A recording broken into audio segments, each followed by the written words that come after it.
Ada jamaah yang bertanya,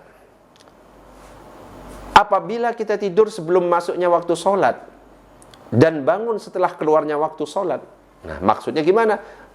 Kita tidurnya jam 10, kemudian bangunnya jam 4. Jadi ada satu sholat yang terlewat, yaitu sholat duhur. Apakah kita wajib mengqadha sholat tersebut secara langsung ketika kita bangun? Apakah langsung gitu loh maksudnya? Ketika bangun, kita telat, terlewat sholat duhur. Apakah langsung atau boleh nyantai-nyantai, minum dulu dan lain sebagainya? Maka di sini dijelaskan dalam kitab Mughnil Muhtaj, wa yubadiru bil faid. Maka hendaknya bergegas dengan apa yang terlewat ya, dengan sholat yang kita lewatkan tadi, misalkan sholat duhur. Nadban dengan hukum sunnah. Infatahu bi'udhrin, kalau misalkan dia itu melewatkan karena uzur. Dan ingat, uzur sholat itu cuma ada dua. A'zarus sholati ithnan. Uzur sholat itu dua. Yang pertama adalah an-naum, tidur. Yang kedua adalah nisyan, lupa. Jadi kalau uzurnya dua, ya, maka sunnah mensegerakan. Artinya meskipun molor sedikit, masih minum, masih duduk, itu tidak dosa. Tapi yang perlu digarisbawahi, tidur di sini bukan tidur pas saat masuk waktu sholat. Sudah jam 1, belum sholat duhur, dia tidur sehingga terlewat. Nah ini bukan tidur yang dimaksud, bukan yang seperti itu. Tapi tidurnya itu sebelum masuk waktu. Jam 10, belum masuk waktu duhur, dia tidur, bangunnya jam 4. Nah yang seperti ini, hukumnya mensegerakan untuk mengqadha, hukumnya sunnah. Jadi tidak langsung, nggak apa-apa, nggak dosa. Ya, jadi di sini dikatakan kanaumin, seperti tidur, wa nisyanin, lan lupa.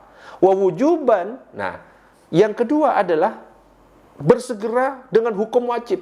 Jadi bangun, nggak boleh masih minum dulu, nggak boleh mandi dulu, tapi dia harus langsung berwudu, langsung sholat dan mengqadha. Kenapa?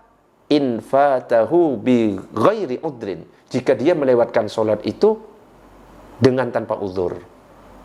Alal as-sahih, menurut pendapat yang sahih. Contohnya gimana? Yang gak ada uzur, dia sebenarnya masih sempat untuk sholat duhur, ya, jam 12 masih nyantai-nyantai, jam 1 tidur. Nah, berarti gak ada uzur, tidak masuk dikatakan uzur seperti itu.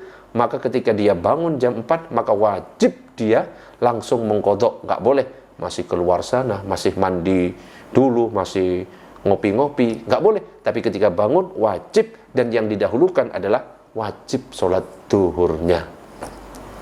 Jadi jelas di sini intinya adalah Nabi Shallallahu Alaihi Wasallam bersabda, "Man nama an sholatin," siapa yang tidur dari sholat, au nasiyaha, atau dia lupa dari sholat, fal yusalliha, maka dia itu sholat, idza dzakaraha, apabila dia ingat, la kafarata laha illa dzalik, tidak ada kafarat, tidak ada tebusan kecuali itu. Jadi kalau kita meninggalkan sholat, bukan hanya dengan bertaubat, ya Allah ampuni saya sudah meninggalkan sholat, tapi harus dengan mengqadha. Begitu juga ketika kita meninggalkan sholat bertahun-tahun. Salah satu bentuk taubatnya adalah dengan cara mengqadha semua sholat yang pernah kita tinggal, meskipun dengan cara mencicil setiap hari dan seterusnya. Wallahu a'lam bissawab.